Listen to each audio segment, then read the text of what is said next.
Hey, this is Mike with Caught Upon Pros. I'm actually down here in Parker evaluating a leak on a waterfall, very tall waterfall that was installed about a year ago. It's about a year old. We're experiencing some pretty good leaks, and I kind of wanted to show you guys what I did to kind of alleviate a little bit temporarily for the splashing. And so basically what I did was I took underlayment and draped it over each waterfall. Basically took a rock, wrapped it in underlayment, and then tied that off.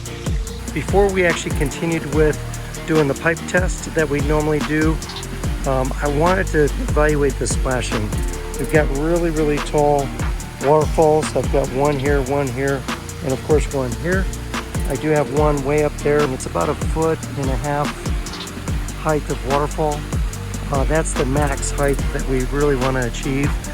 These are actually several feet in height, and so we do expect to see a lot of splashing coming from that. There was actually water on both sides of the stream, and so I basically kind of wanted to knock down the splashing to truly evaluate if splash was the main contributor to water loss.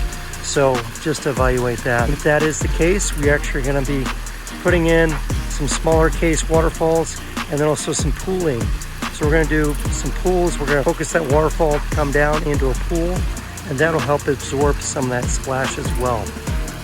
So it's not hitting rocks and just bouncing all over the place. So anyway, just kind of wanted to show you that little piece, and that's one of our tips and tricks that we do to evaluate leaks for sure. We'll talk to you guys later. I'll see you in the next one.